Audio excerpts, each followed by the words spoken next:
Hello everyone, welcome to our channel AR Education Hub. I'm Sonia. Here I'm going to start your first chapter of biology of class 11th NCERT, that is the living world. Welcome to my super amazing session. Welcome to my all students. The living words. First of all, we are trying to understand what is the biology. Actually, when we break down the word biology, it carries two words. First is bios and second is logos. Bios का meaning होता है life and logos का meaning होता है study. It means study of life, life की study. Okay, and we can say it study of evolution. Now we are trying to understand what is the life. Life क्या है? जीवन क्या है?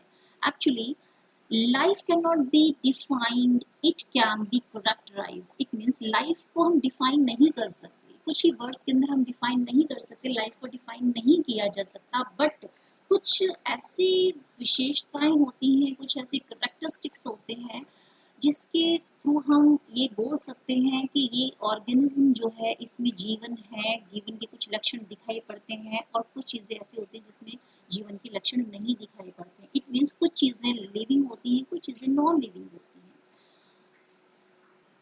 Life is unique complex organization of molecules that express itself through chemicals reaction.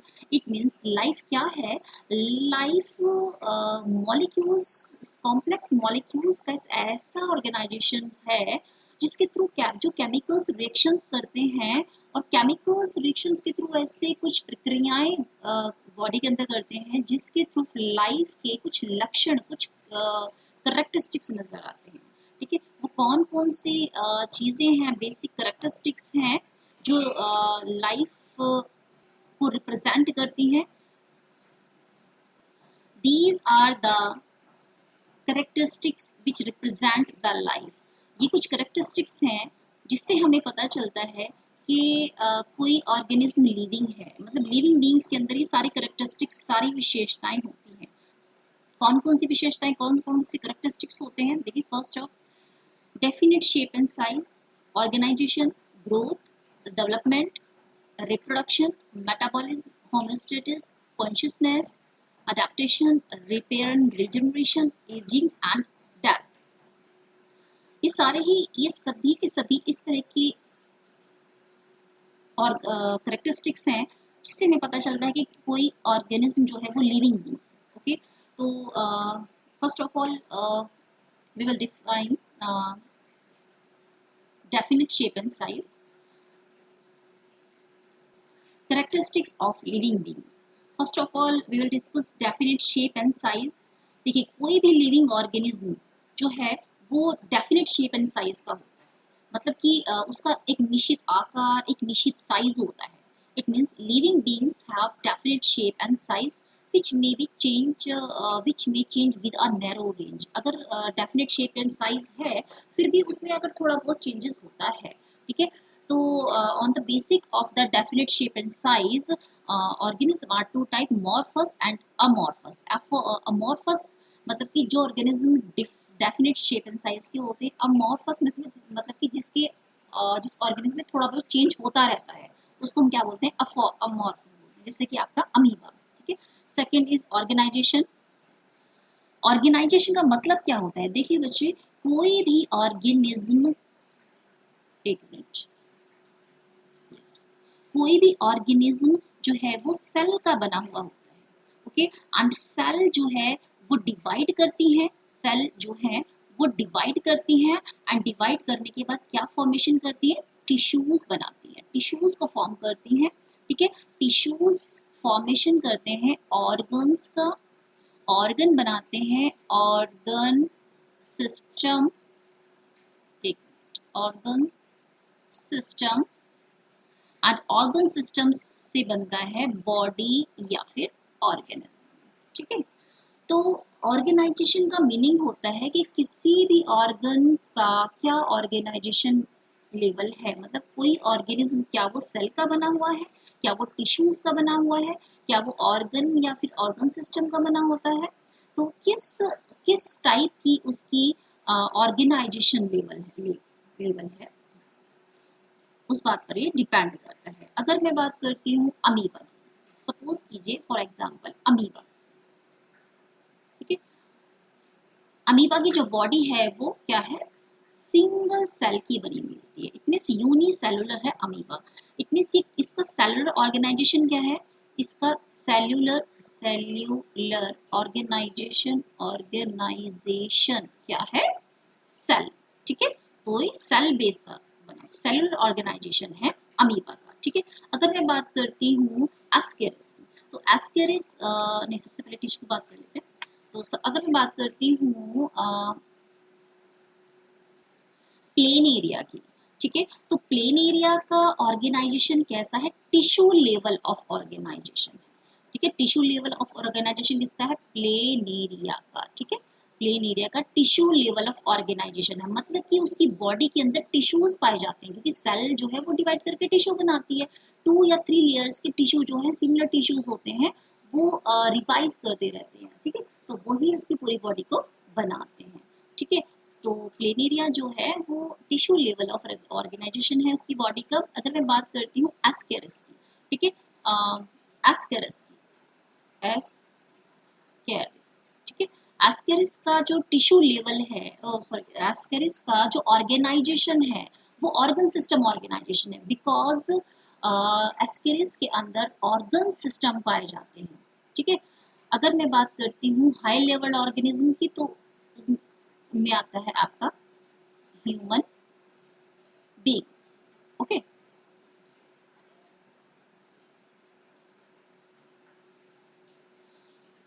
देखिए third हम बात करते हैं ग्रोथ की। देखिए every living organism consist growth, हर लिविंग ऑर्गेनिज्म के अंदर ग्रोथ होती है, ठीक है।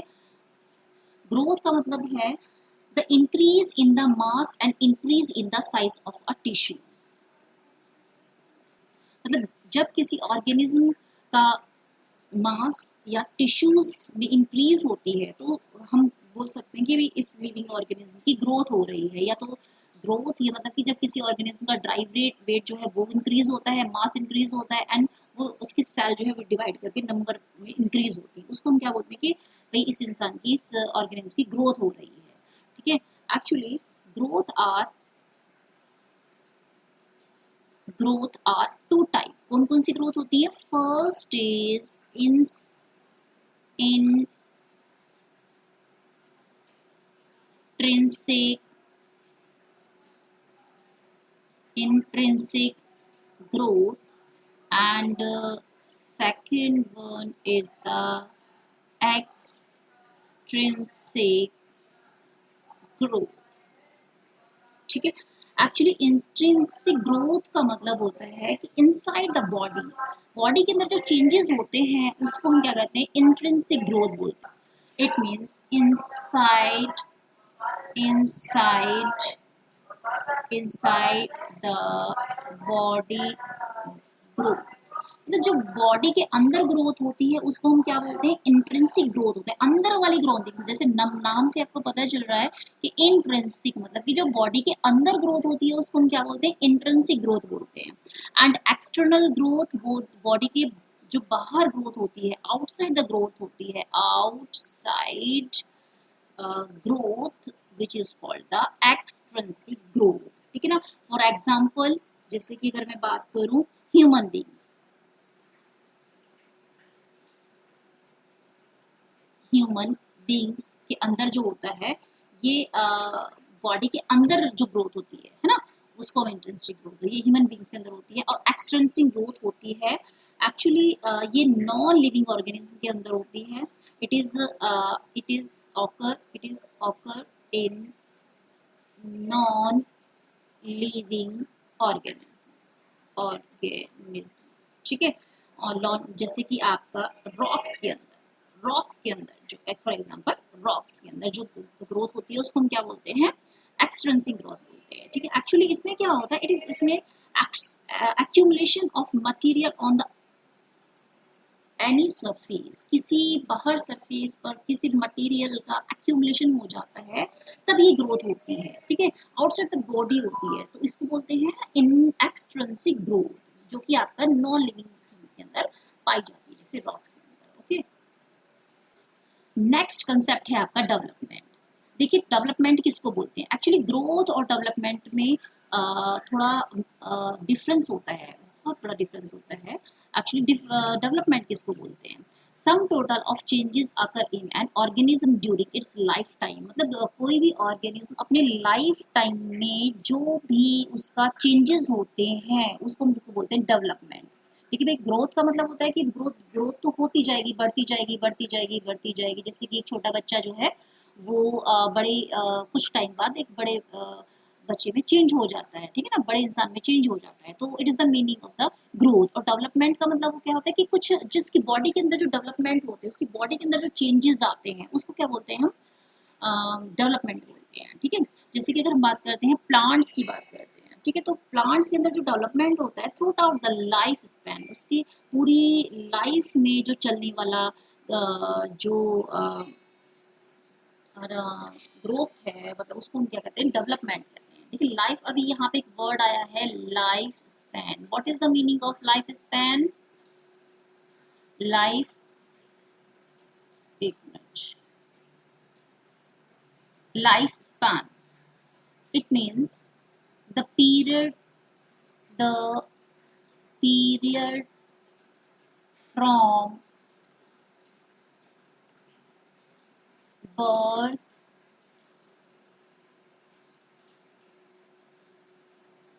to natural growth। किसी भी ऑर्गेनिज्म का बर्थ से नेचुरल ग्रोथ, उस ऑर्गेनिज्म की नेचुरल ग्रोथ के बीच में वो ऑर्गेनिज्म अपना जितना जीवन को स्पैन करता है उसको हम उसका लाइफ स्पैन बोलते हैं। It means the period from the birth to natural growth of an organism called the life span, ठीक है। एंड प्लांट में that is called the life span. Secondly is the cell division occur regularly.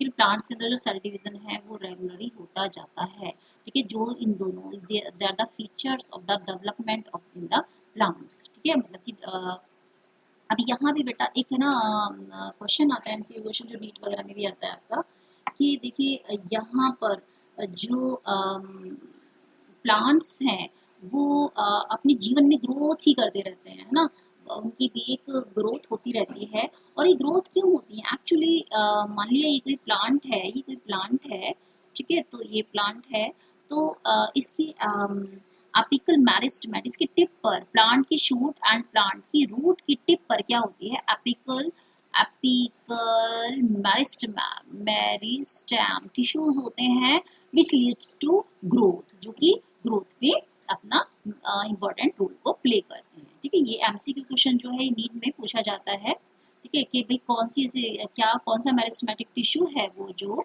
Plant को growth में help करता है, ठीक है, plant को डेवलपमेंट में हेल्प करता है। तो एपिकल मेरिस्टेमेटिक टिश्यू जो होता है वो प्लांट को जीवन भर ग्रोथ में हेल्प करता है, और ये हमेशा रूट एंड शूट के टिप पर पाया जाता है। That is clear, okay. क्योंकि इसी में ही सेल डिवीजन का प्रोसेस होता है, एपिकल मेरिस्टेमेटिक में ही सेल डिवीजन का प्रोसेस होता है। अब हम बात करते हैं एनिमल्स की। इन एनिमल्स में growth occurs up to a certain region. Animals के अंदर ग्रोथ जो है एक सर्टेन रीजन तक होता है। ऐसा नहीं है कि एनिमल्स ग्रो करता जाता है, ग्रो करता जाता है, बढ़ता ही जाता है, बढ़ता जाता है, ऐसा नहीं है। उसकी एक अप टू लिमिट तक ही ग्रोथ जो है वो होती है। And three process involve in growth, तीन प्रोसेस होते हैं जो ग्रोथ में इन्वॉल्व होते हैं। First is the cell division, okay, second is the cell enlargement, and third one is secretion of apoplasmic substances. देखिए अपोप्लाज्मिक की न्यू वर्ड आया है बच्चे, अपोप्लाज्मिक सब्सटेंसेस। अपोप्लाज्मिक सब्सटेंसेस का मीनिंग क्या होता है? देखिए outside the body, outside the body, outside the body मतलब होता है एपोप्लाज्मिक सब्सटेंसेस। जैसे कि मतलब कि मान लिया ये कोई सेल है, ठीक है, सेल है, सेल के देखिए अंदर भी जो है वो प्रोटोप्लाज्म है, आपको अच्छे से मालूम है, ठीक है। तो अंदर का जो सेल के इनसाइड जो मटेरियल है उसको हम क्या बोलेंगे? प्रोटोप्लाज्म, ठीक है ना। और इसको बोलेंगे हम प्रोटोप्लाज्मिक सब्सटेंसेस। क्या बोलेंगे इसको? प्रोटोप्लाज्मिक सब्सटेंसेस, सब्सटेंसेस, ठीक है। बट जो सेल के बाहर कुछ मटेरियल है उनको हम क्या बोलेंगे, उनको हम क्या बोलेंगे, अपोप्लास्टिक सब्सटेंसेस, उनको हम क्या बोलेंगे, apoplasmic substances. They are the they are the found outside the body cell, outside the body cell, ठीक है। उनको क्या बोलेंगे, apoplasmic substances. Secretion of the apoplastic substance, इसके थ्रू जो होती है एनिमल सेल्स की ग्रोथ होती है। They are the process, this process is also involve in the growth of animals, okay. Second characteristics है आपका, नेक्स्ट करेक्टरिस्टिक्स है आपका रिप्रोडक्शन। देखिए रिप्रोडक्शन का मतलब क्या होता है, देखिए एवरी ऑर्गेनिज्म, चाहे वो प्लांट है चाहे वो एनिमल्स है, every organism capacity to divide, capacity to produce offspring, new offspring. Actually, it is a biological process. It is a biological process. It is a biological process in which living beings have been capacity to um, reproduce their progeny, okay. And what is the meaning of reproduction? Formation of new individuals of the same kind, अपने ही जैसे same kind individuals को reproduce करना ही क्या कहलाता है, reproduction कहलाता है। Actually reproduction are two type, first is the asexual reproduction, and second is the sexual reproduction, okay. Actually asexual reproduction, जैसे नाम से पता चला, asexual रिप्रोडक्शन मतलब कि जिसमें कि सेक्स इन्वॉल्व नहीं होते, ये जो रिप्रोडक्शन होता है it is actually, it is uniparental, जिसमें कि सिर्फ एक पेरेंटल पार्टिसिपेट करेगा, उसको हम क्या बोलेंगे, asexual reproduction. It means single parent are involved, ठीक है ना, in production of the progeny, okay। And here sexual reproduction is called biparental reproduction, because जिसमें कि two parents participate करते हैं, they are the involved in the production of the progeny, okay। Here asexual reproduction में not involve gametes involved नहीं होते, and sexual reproduction में involve the two type of gametes। asexual reproduction में gametes involved नहीं होते, and they are the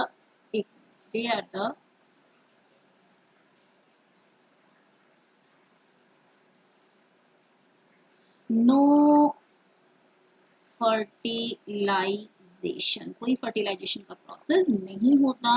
and here sex are involved two type of gametes, मतलब कि ये मेल है एंड ये फीमेल है एंड ये मेल प्रोजेनी है, ठीक है।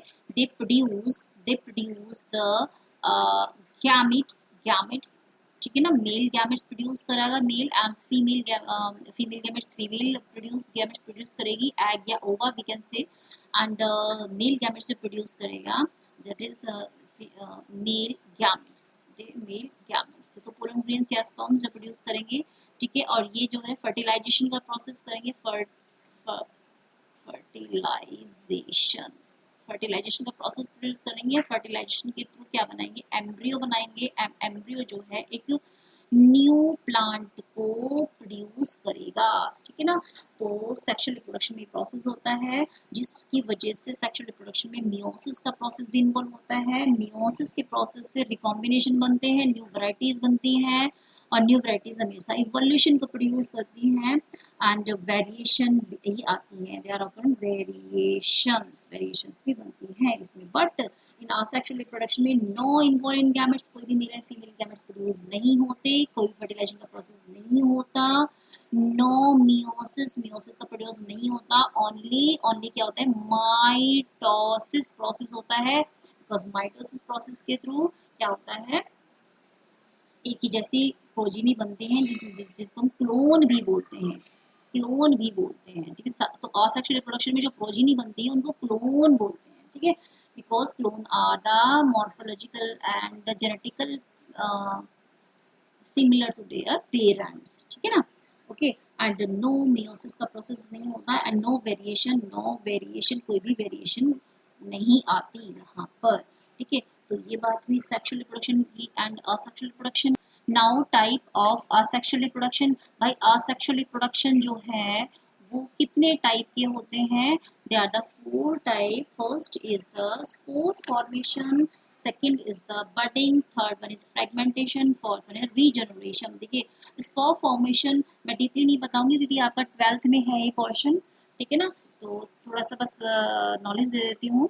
स्पोर फॉर्मेशन का मतलब क्या होता है कि स्पोर्स के थ्रू ऑर्गेनिज्म के अंदर स्पोर्स के थ्रू असेक्सुअल रिप्रोडक्शन होना, जैसे कि members of algae algae and fungi, algae and fungi, ठीक है। बडिंग के थ्रू होता है यीस्ट के अंदर, एक मिनट, यीस्ट के अंदर बडिंग होता है प्रोसेस यीस्ट के अंदर, एंड हाइड्रा, हाइड्रा, ठीक है। इसकी बडिंग प्रोसेस के थ्रू ये असेक्सुअल रिप्रोडक्शन करते हैं। फिर है फ्रेगमेंटेशन, जैसे कि आपका स्पायरोगायरा, स्पायरोगायरा, ठीक है ना, and protonema, protonema of mosses, of mosses, ठीक है। And regeneration process asexual process होता है इसमें, ये आपका होता है प्लेन एरिया, प्लेन एरिया, ठीक है। रिजनरेशन में क्या होता है कि कोई भी जो सेल होती है उसमें रीजनरेशन की प्रोसेस होता है, मतलब कि अपना कोई भी अगर किसी ऑर्गेनिज्म का कोई पार्ट कहीं से एक्सीडेंटल केस में कोई पार्ट कट जाता है जैसे प्लेन एरिया के अंदर, तो वो जो है उसकी सेल जो है डिवाइड करती है, डिवाइड करने की कैपेसिटी रखती है अपने अंदर, और वो सेल जो है दोबारा से रीजनरेट कर लेती है, अपने आप को रिपेयर कर लेती है, अपने आप को रीजनरेट करके दूसरी बार वो अंग बना लेती है। उसको हम क्या बोलते हैं? रीजनरेशन का प्रोसेस बोलते हैं। जैसे आपका प्लेन एरिया का अंदर, जैसे कि मान लिया प्लेन एरिया है फॉर एग्जाम्पल, ये प्लेन एरिया है, ठीक है, और एक्सीडेंटल केस में वो डिफरेंट टाइप से पार्ट से कट हो जाता है। तो एक्चुअली प्लेन एरिया के अंदर क्या होता है, टू या थ्री डिफरेंट टाइप्स की जो सेल्स होती हैं वो बार बार सेल्स की क्लियर होती है, टिश्यूज की क्लियर होती है, वो बार बार रिपीटेशन करती रहती हैं, ठीक है। अगर वो किसी पार्ट से कट जाती हैं तो दोबारा से रिजनरेट कर लेती हैं वो सेल्स, अपनी दोबारा से रिजनरेट होकर अपना दोबारा से वही ऑर्गन्स को बना लेती हैं। तो ये जो प्लेन एरिया जो है जहाँ से कट करता है वहाँ से उसका पार्ट जो है वो नया जो है ऑर्गन्स को बना लेता है, न्यू इंडिविजुअल्स जो है, न्यू इंडिविजुअल्स वो है वो बना लेता है। ये थ्री प्लेन एरिया बन जाती है। तो ये this is the process of the regeneration. आपने देखा होगा कि छिपकली की पूंछ भी अगर कट जाती है तो वहां से वो रीजनरेट कर लेती है, रीजनरेशन कर लेती है, बिकॉज छिपकली की पूंछ में कुछ ऐसे सेल्स होती हैं जो बार बार रिपीटेड होती रहती हैं, ठीक है, और वहां से कट होने के बाद उसमें रिजनरेशन की प्रोसेस हो सकता है, वो अपनी नया पूंछ बना सकती है दोबारा से। तो this is the process of regeneration and this is the type of the asexual reproductions, ठीक है। तो actually reproduction is not essential feature of the survival of the individuals, मतलब जो रिप्रोडक्शन है ये कोई ऐसा फीचर नहीं है जिसकी वजह से कोई ऑर्गेनिज्म सर्वाइव ही नहीं कर पाए। भाई किसी ऑर्गेनिज्म के थ्रू रिप्रोडक्शन नहीं हुआ तो वो उसकी प्रोजीनी नहीं आई, ठीक है, प्रोजीनी नहीं बन पाई, तो ऐसा नहीं है कि वो मर जाए, नहीं, वो सर्वाइव करेगा, वो इंडिविजुअल सर्वाइव करेगा। तो it is the not essential feature of the individuals. ये क्वेश्चन जो है नीट में पूछा गया है आपका, ये क्वेश्चन जो है नीट में पूछा गया है आपका कि which features is not essential in the living beings. तो reproduction is the features is it is not essential feature of the survival of the individuals, ठीक है। नेक्स्ट है, it is the distinguish living from the non living but it is not defining feature of the life. मतलब ये जो है ये सिर्फ living और नॉन लिविंग के बीच में जो अंतर क्रिएट करता है, क्रिएट करता है, ये वाला जो फीचर है, रिप्रोडक्शन जो फीचर है, ठीक है, बट ये जो है लाइफ का एक डेफिनिंग जो डिफाइनिंग फीचर्स नहीं है। ऐसा नहीं है इसके बिना जिंदा नहीं रहा जा सकता, ठीक है।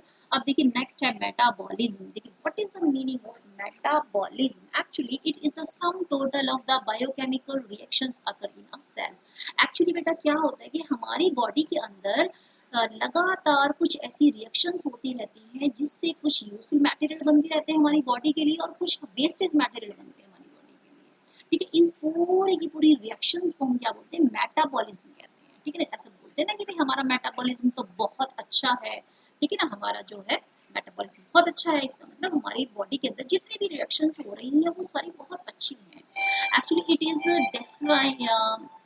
Defining properties of all living organism, यहाँ ये वाला जो है बेटा इंपॉर्टेंट है यहाँ पर, ये जो देखिए it is a defining properties of all living organism, जितने भी आपके लिविंग ऑर्गेनिज्म है उसमें ये बहुत ही डिफाइनिंग प्रोसेस है, प्रॉपर्टीज है, बहुत ही यूनिक फीचर्स है मेटाबॉलिज्म के। जितने भी लिविंग ऑर्गेनिज्म हैं उनकी सभी बॉडी के सभी के सभी बॉडी के अंदर मेटाबॉलिज्म का रिएक्शन होता है।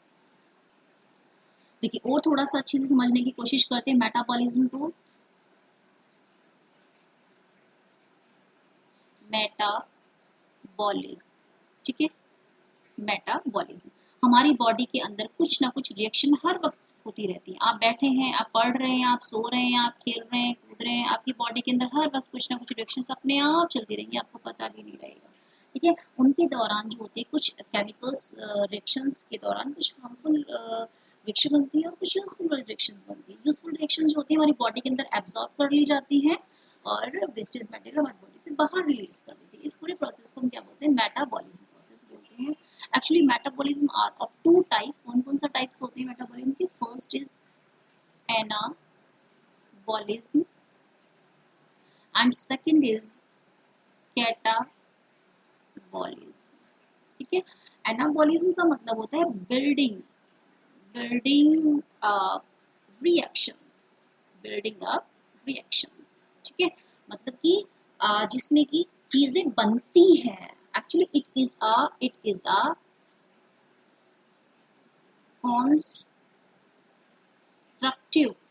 Constructive metabolism. ये कॉन्ट्रास्टिव मेटाबॉलिज्म है, इसमें चीजें बनती हैं, सिंथेसिस होती है, ठीक है। And it is a break down. Metabolism क्या होता है? जिसमें कि चीजें टूटती हैं, ब्रेक डाउन रिएक्शन, जिसमें चीजें टूटती हैं, चीजें, and it is called the destructive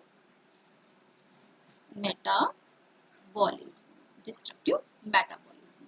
okay, it means anabolism में क्या होता है? It involve synthesis of complex, it involve synthesis of complexes. मतलब क्या होता है कि इसमें चीजें बनती हैं, ठीक है। मतलब कि क्या होता है मैं बता देती हूँ आपके, इसमें जैसे छोटे छोटे स्मॉल मॉलिक्यूल्स होते हैं, वो सिंथेसिस करके क्या बनाते हैं? बिग मॉलिक्यूल्स बना लेते हैं, बड़ा मॉलिक्यूल्स बना लेते हैं। इसमें चीजों का कॉम्प्लेक्स का सिंथेसिस होता है, चीजें के निर्माण होता है, चीजें बनती हैं। For example photosynthesis,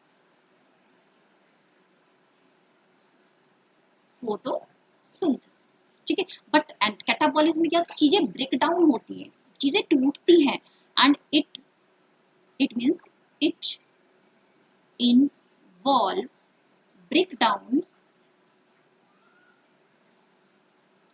break down of complex substances, ठीक है। For example digestion and respiration, ठीक है। तो एनाबॉलिज्म क्या हुआ यहाँ पे? Metabolism are two type. First is the anabolism and second is the catabolism. Anabolism क्या होते हैं? चीजें जिसमें चीजें बिल्डिंग होती है, बिल्डिंग अप होती है, जिसमें रिएक्शंस बनती हैं, जिसमें कि जो स्मॉल मॉलिक्यूल्स हैं वो सिंथेसाइज होकर बिग मॉलिक्यूल्स को बना लेते हैं। फॉर एग्जाम्पल फोटोसिंथेसिस, ठीक है। इसमें क्या होता है? चीजें हमारी बॉडी के अंदर सिंथेसाइज होती हैं, बनती है हमारी चीजें, और हमारी यूजफुल चीजें होती हैं हमारी बॉडी के लिए, वो हमारी बॉडी के अंदर एब्जॉर्ब भी कर ली जाती है, ठीक है। और यहाँ पर होता है कैटाबॉलिज्म। मतलब कैटाबॉलिज्म में चीजों को तोड़ना। इसमें क्या होता है? जो बिग मॉलिक्यूल्स है वो ब्रेक डाउन होकर छोटे स्मॉल मॉलिक्यूल्स में ब्रेक डाउन हो जाता है। तो इसलिए इसको क्या बोलते हैं? डिस्ट्रक्टिव मेटाबॉलिज्म बोलते हैं। इसमें चीजें ब्रेक डाउन होती है, ब्रेक डाउन रिएक्शंस होती हैं, ठीक है ना। For example digestion and respiration. इसके अंदर कैटाबॉलिज्म के अंदर वो चीज भी होती है जो हमारी बॉडी के अंदर यूजफुल नहीं होती, चीजें टूटती हैं और ये हमारी बॉडी के लिए यूजफुल नहीं होती, जिसकी बॉडी की वजह से ये हमारी बॉडी से एलिमिनेट कर दी जाती है, जैसे, ठीक है। इस चीज को हम क्या बोलते हैं? मेटाबॉलिज्म।